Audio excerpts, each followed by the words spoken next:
प्रथम काय होतं की तुम्हाला आता उत्साह असेल, आनंद असेल आणि काम करण्याची इच्छा असेल. मन आनंदी असल्यामुळे आणि सकारात्मक विचार तुमच्यामध्ये असणार आहे.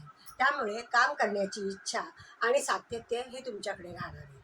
त्यामुळे कामामध्ये तुमची प्रगती होणार आहे. अर्थातच कामात प्रगती झाली, उत्पन्नात वाढ होणार आहे. उत्पन्नात कशासाठी वाढ होणार आहे? काम नीटनेटकं होतं, निश्चित वेळेत पूर्ण होतं. त्यामुळे वरिष्ठही तुमचे खुश असतील आणि तुम्हाला पॉझिटिव्ह रिझल्ट मिळतील. ठीक आहे, बढती नाही मिळाली तरी काही ना काहीतरी तुम्हाला फायदे हे निश्चित मिळणार आहे या काळामध्ये. गुरु मिथुनेमध्ये आहे, त्यामुळे तुम्हाला इतके दिवस थोडेसे अडचणी येत होत्या प्रवासामध्ये, घरातल्या वैवाहिक जीवनामध्ये, मित्रमंडळींमध्ये, तर ह्या गोष्टी तुमच्या सुधारणार आहेत. कम्युनिकेशन तुमचं खूप चांगलं होणार आहे. नातेवाईक आणि शेजारी यांचं जे कम्युनिकेशन बिघडलं होतं ते या काळामध्ये तुम्हाला वाढताना चांगले सकारात्मक तुम्हाला रिझल्ट मिळणार आहे. त्याच्यानंतर भागीदारीमध्ये जे वैचारिक मतभेद होते तेही कमी होतील.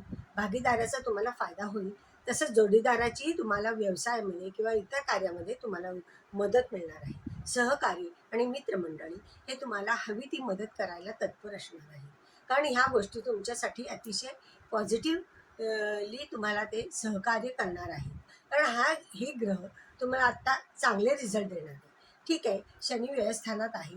ठीक आहे, काही बाबतीमध्ये थोडंसं निगेटिव्हिटी तुम्हाला येणार आहे. म्हणजे काम स्लो होणे किंवा लवकर लवकर तुम्हाला जे काम केलं आहे त्याचं उत्पन्न न मिळणे किंवा इन्व्हेस्टमेंटमध्ये काही प्रॉब्लेम येणे. पण थोडा दूरदृष्टीने आणि तज्ज्ञ लोकांचा जर तुम्ही सल्ला घेतला तर ह्या गोष्टी तुमच्या अगदी नॉर्मल होणार आहेत.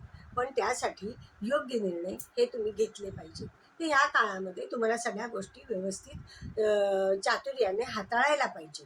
ह्या गोष्टी तुमच्याकडे आहेत. धाडस आहे, काम करण्याची प्रवृत्ती आहे, ही तुमच्याकडे मुळातच आहे. त्यामुळे या गोष्टी तुमच्याकडे तुम्हाला मिळणार आहेत. त्याच्यानंतर राजयोगकारक मंगळ पंचमात आहे. शिक्षणासाठी काय होतं, इथे थोड्याशा अडचणी निर्माण होतात. म्हणजे सातत्याने अभ्यास होत नाही. पण सातत्याने अभ्यास करण्याची जिद्द तुम्ही पकडली तर ती तिथे निश्चित होऊ शकतं. पण अभ्यास एकदा करायला लागला तर कंटिन्युअसली हा केला पाहिजे, नाही तर ब्रेकअप इथं होऊ शकतं. दुसरी गोष्ट म्हणजे इथे की विद्यार्थ्यांनी सातत्याने अभ्यास करणं हे तर महत्त्वाचं आहे. पण इतरही गोष्टीमध्ये म्हणजे शिक्षणामध्ये नवीन नवीन संधी घेताना फार विचारपूर्वक तुम्ही तो विचार केला पाहिजे. कारण नवीन संधी घेताना काय अडचणी येतील आणि साधक बाधक हा विचार तुम्हाला केला पाहिजे आणि मगच त्या संधीचा तुम्ही फायदा घेतला पाहिजे. काही मात्र जमिनीची कामं किंवा ह्याच्यातनं तुम्हाला निश्चित फायदे मिळतील.